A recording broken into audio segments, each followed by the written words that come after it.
आयो कंहिं बि माण्हू जे लाइ धरती तंग न बणायो। ऐं मां अव्हां खे ॿुधायां त हींअर निमाशा वक़्तु आहे, सिज लहे थो,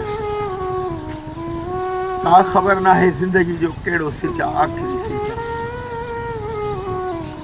कंहिं ग़रीब जे अॻियां पंहिंजी ताक़त न आज़मायो।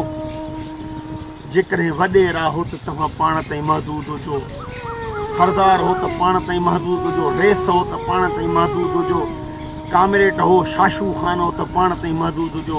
कंहिं ग़रीब मिसकीन लाचार सां ज़ुल्म न कयो। अव्हां जे जेको हथ में आहे माण्हू खे सहूलियत हुजो, माण्हू खे तकलीफ़ूं न ॾियो। मुंहिंजा दोस्तो, हीअ जेका जॻहि आहे हीअ असांजो असुलु घरु आहे। ऐं रब खे इहो सवालु आहे, मुंहिंजा मौला हिन घर जी पारख कई। रब साईं ते जेके बि दफ़न थियल आहिनि, जेके बि दफ़न थियल आहिनि, मुंहिंजा मौला उन्हनि खे जन्नत में चाहींदा। मां घणो वेंदो आहे क़ब्रिस्ताननि में, घणो वेंदो आहे। हिते अचण सां इंसान खे पंहिंजे हैसियत जी ख़बर पवंदी आहे, पंहिंजे ताक़त त मां छा आहियां। बीठे त माण्हू चए थो आहियां ई मां।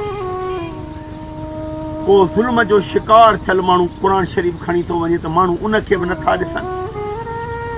यार हिते आहे का ताक़त?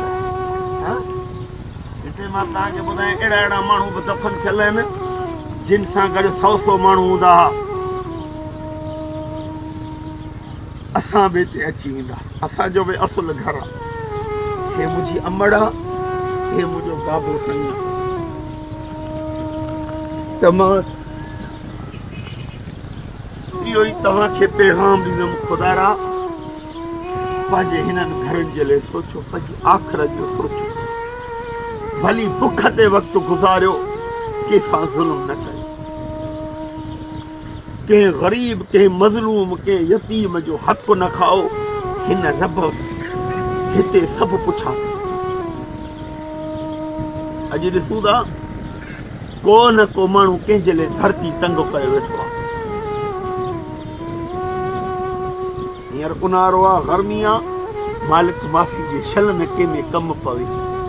को बि इदारो बचियल न आहे जो माण्हू होश में हुजनि। माण्हू पंहिंजा होश हवास विञाए वेठा। अरे यार, हिते अचिणो आहे, हिननि जॻहियुनि ते अचिणो आहे। हिते छाजी ताक़त, छाजो उहिदो? हिते आहे को शाशू ख़ान, का दादागिरी, को कामरेड, को वॾेरो, को भोतार, को रईस? हिते त मां ॾिसां थो त मिसकीन माण्हुनि सां एॾो ज़ुल्म आहे।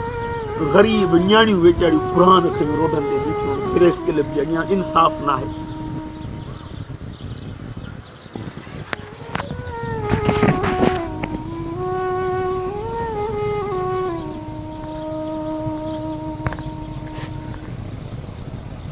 दोस्तो, जेतिरो अव्हां खां थी सघे यतीम, ग़रीब, बेपहुच माण्हुनि जी मदद कयो। कंहिंजे लाइ धरती तंग न कयो। कुल नफ़्स ज़ाइक़तुल मौत।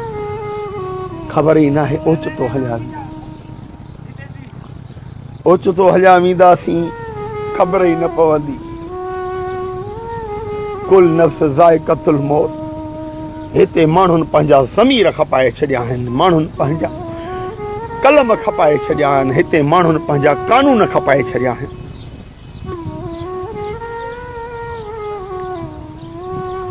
हलो या अल्लाह।